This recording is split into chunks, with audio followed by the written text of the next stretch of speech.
नमस्कार, दिन भर की बड़ी खबरों में आपका स्वागत है। मैं हूं परवीन। आज इस बुलेटिन में बात होगी तेलंगाना में मतदान की तैयारियों की, 2024 को लेकर राहुल गांधी के एक्शन प्लान के, गहलोत के दावे से दबाव में आई बीजेपी की, सुप्रीम कोर्ट से उमर खालिद को नहीं मिली राहत की। इसके साथ ही देखेंगे कि जाने माने कार्टूनिस्ट इरफान की किस खबर पर पड़ी तिरछी नजर, और बुलेटिन के आखिर में बात शिंदे के मंत्री की धमकी की। इसके अलावा और भी कई बड़ी खबरों से आपको करवाएंगे रूबरू, लेकिन तमाम बड़ी खबरों से पहले एक नजर सुर्खियों पर। तमिलनाडु के मंत्री उदयनिधि स्टालिन के खिलाफ कार्रवाई से सुप्रीम कोर्ट का इनकार, सनातन धर्म पर दिया था विवादास्पद बयान, कोर्ट ने कहा हम व्यक्तिगत मामलों में नहीं जाएंगे। चिनूक हेलीकॉप्टर 41 मजदूरों को लेकर ऋषिकेश पहुंचा, एम्स में हुआ चेकअप, सभी मजदूर स्वस्थ, सभी मजदूरों को 48 घंटे ऑब्जर्वेशन में रखा जाएगा। राहुल द्रविड़ बने रहेंगे टीम इंडिया के हेड कोच, बीसीसीआई ने बढ़ाया हेड कोच और सपोर्ट स्टाफ के साथ करार। तेजी के साथ बंद हुआ शेयर बाजार, सेंसेक्स 727 अंक बढ़कर 66,901 पर हुआ बंद, निफ्टी भी 206 अंकों की तेजी के साथ 20,096 के स्तर पर हुआ बंद। ये तो थी सुर्खियां, और अब बात आज की सबसे बड़ी खबर की। तेलंगाना में वोटिंग की तैयारियां पूरी हो चुकी हैं। पोलिंग पार्टियां मतदान केंद्रों पर पहुंच गई हैं। सुरक्षा व्यवस्था के सख्त इंतजाम किए गए हैं। सुबह 7 बजे से वोटिंग शुरू होगी। राज्य में कांग्रेस और बीआरएस के बीच कांटे की टक्कर मानी जा रही है, तो कई सीटों पर बीजेपी भी मजबूती से चुनाव लड़ती दिखाई दे रही है। तो क्या है तेलंगाना में हाल, देखते हैं इस रिपोर्ट में। तेलंगाना में इस बार करीब 1.5 महीने तक चले प्रचार अभियान के बाद अब मतदाताओं की बारी है। गुरुवार को सुबह 7 बजे सभी 119 सीटों पर वोटिंग शुरू होगी।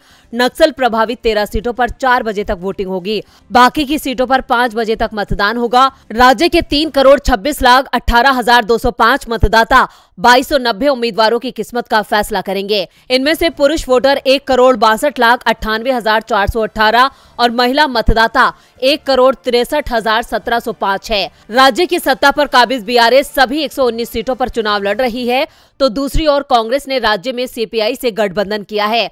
कांग्रेस 118 और सीपीआई 1 सीट पर चुनाव लड़ रही है। इसी तरह से बीजेपी राज्य में 111 सीटों पर और उसकी सहयोगी जनसेना पार्टी 8 सीट पर चुनाव लड़ रही है। हैदराबाद की 9 सीटों पर एआईएमआईएम ने भी अपने उम्मीदवार उतारे हैं। राज्य में करीब 75 सीटों पर कांग्रेस और सत्ताधारी बीआरएस के बीच सीधी टक्कर मानी जा रही है, जबकि करीब 40 से 45 सीटों पर बीजेपी ने मुकाबले को त्रिकोणीय बना दिया है। 2 जून 2014 को तेलंगाना का गठन होने के बाद से ही राज्य में केसीआर के नेतृत्व में बीआरएस, जो पहले टीआरएस के नाम से जानी जाती थी, उसकी सरकार है। लेकिन इस बार कांग्रेस से उसे कड़ी चुनौती मिल रही है। कांग्रेस के रेवंत रेड्डी राज्य में केसीआर के विकल्प के रूप में उभरते दिखाई दे रहे हैं। राज्य की कामारेड्डी सीट पर सीएम केसीआर और कांग्रेस अध्यक्ष रेवंत रेड्डी के बीच सीधा मुकाबला हो रहा है। कांग्रेस ने राज्य में 70 से ज्यादा सीटें जीतने का दावा करते हुए कहा है कि राज्य में अगली सरकार उसकी बनेगी। तेलंगाना में कल मतदान के साथ ही 5 राज्यों के विधानसभा चुनाव संपन्न हो जाएंगे। इधर 2024 के आम चुनावों की तैयारियों के संकेत राहुल गांधी ने दे दिए हैं। वो एक बार फिर केरल की वायनाड लोकसभा सीट से चुनाव लड़ने जा रहे हैं। आज वायनाड पहुंचे राहुल गांधी ने कहा कि ये राज्य और उनका संसदीय क्षेत्र उनके लिए घर की तरह है। और क्या कुछ कहा राहुल गांधी ने, देखते हैं इस रिपोर्ट में। राहुल गांधी केरल के वायनाड से चुनाव लड़ेंगे, इसके संकेत अब उन्होंने भी दे दिए हैं। राहुल गांधी ने कहा कि केरल या वायनाड आना उनके लिए काम नहीं है। मैं इसे मेरे परिवार के पास वापस आने और मेरे दोस्तों से मुलाकात करने की तरह देखता हूँ। जितना मैं केरल और वायनाड आता हूँ, उतना ही मुझे लगता है कि ये मेरा घर है। दरअसल राहुल गांधी वायनाड पहुंचे थे और पी सीथी हाजी पर लिखी गई पुस्तक का विमोचन करने के बाद राहुल गांधी ने कहा कि अगर आज किसी नेता की हकीकत जानना हो तो उसके बच्चे के रहन सहन को देखो। हाजी से तो मेरी मुलाकात नहीं हुई, इसलिए उनके बारे में मैं ज़्यादा नहीं जानता, लेकिन उनके बेटे पीके बशीर को देखकर अंदाज़ा लगाया जा सकता है कि उनका व्यक्तित्व कैसा रहा होगा, क्योंकि बशीर में उनके पिता की छाप दिखाई देती है। राहुल गांधी ने कहा कि कुछ नेताओं का मूल्यांकन उनके साधारण पहनावे या कम कीमत वाली घड़ियों के आधार पर नहीं किया जा सकता, क्योंकि वो आम जनता से अपनी असली संपत्ति छिपाने में चतुर होते हैं। कांग्रेस नेता ने कहा कि कई नेता उनसे मिलने आते हैं, वो खुद को आम आदमी दिखाते हैं। वे साधारण कपड़े, कम कीमत वाली घड़ियां और फटे जूते पहनकर आते हैं, लेकिन कभी मैं या आप उनके घर पहुंच जाएं तो उनके पास बड़ी BMW होती है। नेता आपको वो दिखाता है जो वो दिखाना चाहता है। ये लोग अपनी असलियत तो छिपा सकते हैं, लेकिन जब बात उनके बच्चों की आती है तो सच्चाई को छुपाया नहीं जा सकता। लोगों को सही मूल्यांकन के लिए मैं राजनीति में 18 साल से जो मैंने सीखा उसे देखकर कह रहा हूँ। किसी नेता का मूल्यांकन करना हो तो उसके बेटे के रहन सहन को देख लो। ये बुलेट प्रूफ तरीका है जिसे मैंने इजाद किया है। राहुल गांधी के तेवरों से बीजेपी की चिंता बढ़ गई है। चिंता तो अशोक गहलोत ने भी बीजेपी और मोदी की बढ़ा दी है। 25 नवंबर को राजस्थान में मतदान हो चुका है। वोटिंग के ही दिन पीएम मोदी ने तेजस फाइटर प्लेन में उड़ान भरी, जिसे लेकर सीएम अशोक गहलोत ने पीएम मोदी पर निशाना साधा है। क्या है पूरी खबर, देखते हैं इस रिपोर्ट में। तेलंगाना में 30 नवंबर को मतदान है, यानी मतदान होने में कुछ घंटे बचे हैं। उससे पहले हैदराबाद में राजस्थान के मुख्यमंत्री अशोक गहलोत ने मीडिया से बात की। तेलंगाना पीसीसी कार्यालय में प्रेस वार्ता में सीएम गहलोत ने कहा, 5 राज्यों में कांग्रेस शानदार प्रदर्शन करेगी और सरकार बनाएगी। तेलंगाना में कांग्रेस ने जो गारंटी दी है वो बेहद शानदार है। सोनिया गांधी ने बड़ा निर्णय कर तेलंगाना बनाने का फैसला किया। इसी के साथ अशोक गहलोत ने पीएम मोदी पर निशाना साधा। उन्होंने कहा, जिस दिन राजस्थान में मतदान था उसी दिन पीएम मोदी ने तेजस फाइटर प्लेन में उड़ान भरी थी, जिसे लेकर अशोक गहलोत ने कहा, क्या जरूरत थी राजस्थान की वोटिंग के समय तेजस प्लेन में उड़ान भरने की। और क्या कुछ कहा है अशोक गहलोत ने, देखते हैं। प्राइम मिनिस्टर बताइए, चुनाव का दिन हमारे 25 तारीख का तेजस में लगे बैठे, वहां पे तेजस में बेंगलोर में, क्या उसी दिन मिला गया उनको? तो इसलिए मैसेज देंगे राजस्थान जनता को, देखिए प्राइम मिनिस्टर कितने चिंता कर रहे हैं, कंट्री तेजस के अंदर खुद उड़ान भर रहे हैं और बाकायदा पूरा दिन भर मीडिया चलाता रहा उनको। तो आप सोच सकते हो उनकी अप्रोच क्या है। पूरा खेल जो है परसेप्शन चला रहे हैं वो लोग। देश देख रहा है, समझ रहा है। आपको बता दें कि 5 राज्यों का चुनाव अब खत्म होने वाला है। 30 नवंबर को तेलंगाना में वोटिंग होनी है और 3 दिसंबर को 5 राज्यों के चुनाव के परिणाम आने हैं। लेकिन उससे पहले राजनीतिक सरगर्मियां तेज हो गई हैं। गहलोत के दावे में कितना दम है ये 3 दिसंबर को पता चल जाएगा। इधर दिल्ली टकराव मामले में 3 साल पहले दिल्ली पुलिस ने सितंबर 2020 को जवाहरलाल नेहरू विश्वविद्यालय के पूर्व छात्र नेता उमर खालिद को गिरफ्तार किया था। गिरफ्तारी के बाद से वो जेल की सलाखों के पीछे हैं। हाई कोर्ट से लेकर सुप्रीम कोर्ट तक वो जमानत की फरियाद लगा रहे हैं, लेकिन उन्हें अभी तक जमानत नहीं मिली है और आज फिर सुप्रीम कोर्ट से उन्हें निराशा हाथ लगी है। क्या है पूरी खबर, देखते हैं ये रिपोर्ट। जवाहरलाल नेहरू विश्वविद्यालय के छात्र रहे उमर खालिद को दिल्ली की तिहाड़ जेल में 3 साल से ज्यादा वक्त हो गया है। वो फरवरी 2020 में दिल्ली में हुए टकराव की साजिश रचने के आरोप में कैद हैं। उमर खालिद पर गैर कानूनी गतिविधि अधिनियम UAPA के तहत मामला दर्ज है। फिलहाल जस्टिस अनिरुद्ध बोस और जस्टिस बेला त्रिवेदी की पीठ उमर खालिद की विशेष जमानत याचिका पर सुनवाई कर रही है। पिछले साल दिल्ली हाई कोर्ट ने उमर खालिद की जमानत याचिका को खारिज कर दिया था। आज एक बार फिर सुप्रीम कोर्ट में जमानत याचिका पर सुनवाई होनी थी, लेकिन इसे जनवरी 2024 तक के लिए स्थगित कर दिया गया है। उमर खालिद 3 साल से ज्यादा वक्त से जेल में हैं और वो जमानत की राह देख रहे हैं। उमर खालिद को 2020 में उत्तर पूर्वी दिल्ली सांप्रदायिक टकराव मामले में गिरफ्तार किया गया था। इस केस में और भी कई लोग जेल में बंद हैं। उमर खालिद पर गैर कानूनी गतिविधियों रोकथाम अधिनियम 1967 की धारा 13, 16, 17 और 18, सशस्त्र अधिनियम 1959 की धारा 25 और 27 और सार्वजनिक संपत्ति क्षति निवारण अधिनियम की धारा 3 और 4 के तहत मामला दर्ज किया गया है। आज कोर्ट में उमर खालिद के वकील कपिल सिब्बल की गैर मौजूदगी के चलते अगली तारीख दी गई है। पिछली सुनवाई में इस मामले में कपिल सिब्बल ने कहा था कि हमने इस मामले में सब कुछ सामने रख दिया है। सबूतों के अलावा हमारा पहला निवेदन है कि धारा 16, 17 और 18 बिल्कुल भी लागू नहीं होती है। जस्टिस बोस ने जवाब देते हुए कहा, हमें सबूतों के आधार पर इसे भी सत्यापित करना होगा। अब उमर को रिहाई के लिए अगले साल का इंतजार करना होगा।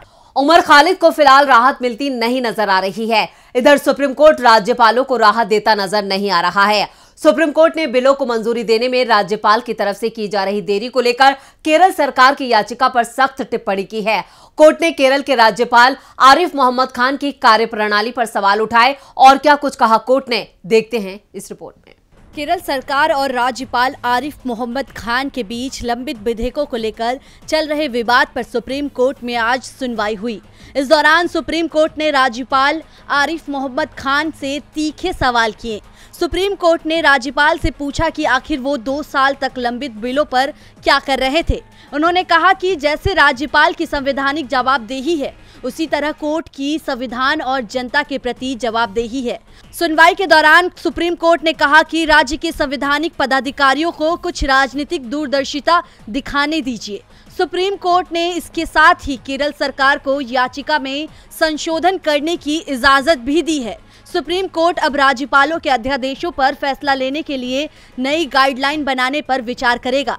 इससे पहले 24 नवंबर को सुप्रीम कोर्ट ने राज्यपाल को बताया था कि केरल के राज्यपाल को उसके जारी किए गए फैसले का अध्ययन करना चाहिए, जिसमें कोर्ट ने राज्य विधानसभाओं में उनकी सहमति के लिए भेजे गए विधेयकों के बारे में राज्यपालों की शक्तियों और उससे संबंधित कर्तव्यों को बताया है। बता दें कि सुप्रीम कोर्ट केरल सरकार की ओर से 8 विधेयकों पर जारी गतिरोध को लेकर दायर याचिका पर सुनवाई कर रहा है। ये विधेयक राज्यपाल के पास लंबित पड़े हैं। केरल सरकार ने राज्यपाल आरिफ मोहम्मद पर पारित विधेयकों को मंजूरी देने का आरोप लगाते हुए सुप्रीम कोर्ट का दरवाजा खटखटाया था। सरकार का कहना है कि राज्यपाल की वजह से ही प्रदेश की जनता के अधिकारों का हनन हो रहा है। आपको बता दें कि ये सिर्फ केरल की ही बात नहीं है, ये बात दिल्ली, पंजाब सभी राज्यों में राज्यपाल को लेकर सभी राज्य सरकार की एक ही शिकायत है। राज्यपाल अब सुप्रीम कोर्ट के निशाने पर है। फिलिस्तीन भी इजराइल के निशाने पर है। संयुक्त राष्ट्र में भारत की स्थायी प्रतिनिधि रुचिरा कंबोज ने फिलिस्तीनी लोगों को लेकर भारत के समर्थन को दोहराया है। इजराइल और फिलिस्तीन की जंग में बेकसूर लोगों की जान जाने को लेकर भारत ने नाराजगी जाहिर की है। वहीं भारत के इस रुख से इजराइल की चिंता बढ़ गई है। क्या है पूरी खबर, देखते हैं इस रिपोर्ट में।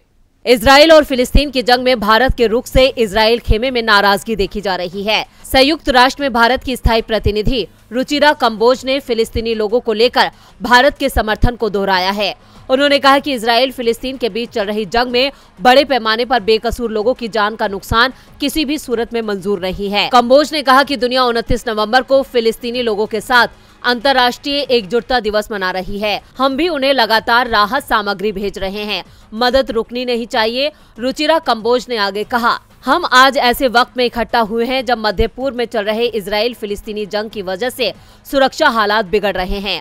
बड़े पैमाने पर आम नागरिक, खासकर महिलाओं और बच्चों की जानें जा रही हैं। ये एक खतरनाक मानवीय संकट है जो किसी भी सूरत में मंजूर नहीं है। हम वास्तव में नागरिकों की जान जाने की कड़ी निंदा करते हैं। बंधकों को लेकर कंबोज ने कहा कि इस तरह की कार्रवाई किसी भी सूरत में उचित नहीं ठहराई जा सकती। उन्होंने बंधकों की बिना शर्त रिहाई की मांग की। इस बात पर भी जोर दिया कि भारत फिलिस्तीन के साथ हमेशा खड़ा रहेगा, लेकिन अंतर्राष्ट्रीय मानवीय कानून का पालन करने से भी पीछे नहीं हटेगा। उन्होंने कहा, मैं ये जोड़ना चाहूंगी कि इजराइल और फिलिस्तीन के बीच युद्ध की शुरुआत के बाद से पीएम मोदी और विदेश मंत्री एस जयशंकर प्रभावित क्षेत्र और अन्य नेताओं के साथ लगातार संपर्क में हैं और उन्होंने इसमें युद्ध रोकने और लगातार मानवीय सहायता की दिशा में कदम उठाया है। स्वास्थ्य अधिकारियों के अनुसार फिलिस्तीन ने अब तक 81 इजरायली बंधकों को रिहा किया है, जबकि इजराइल सीज फायर के दौरान 180 फिलिस्तीनी कैदियों को रिहा कर चुका है। ये छठा दिन है जब पिछले 7 हफ्तों से जारी युद्ध पर विराम लगा है। अकेले गजा पट्टी में 15,000 से ज्यादा लोगों की जान जा चुकी है। इजराइल के बाद देखते हैं जाने माने कार्टूनिस्ट इरफान की किस खबर पर पड़ी तिरछी नजर।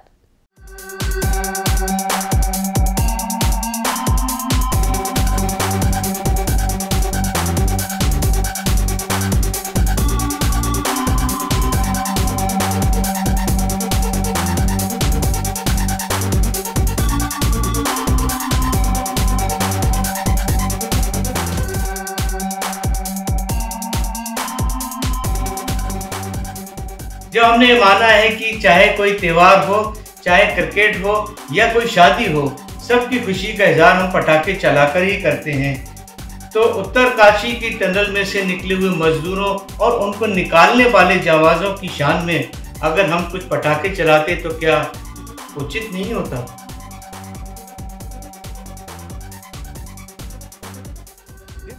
बहुत बहुत शुक्रिया इरफान जी।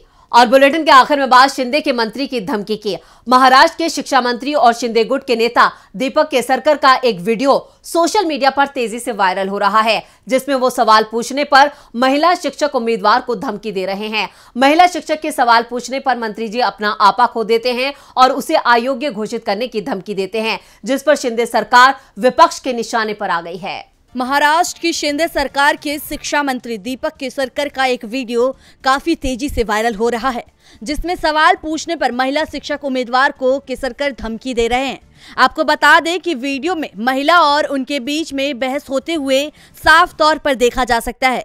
महिला शिक्षक अभ्यर्थी के सवाल पूछने पर शिक्षा मंत्री अपना आपा खो देते हैं और महिला को फटकार लगाते दिख रहे हैं। केसरकर महिला को धमकी देते हुए दिखाई दिए गए। अगर तुम अनुशासनहीन तरीके से व्यवहार करती रही तो तुम्हें सरकारी नौकरी नहीं मिल सकती है। मंत्री जी टीचर को अयोग्य घोषित करने की भी धमकी दे रहे हैं। वहीं इसे लेकर अब शिंदे सरकार और मंत्री जी विपक्ष के निशाने पर आ गए हैं।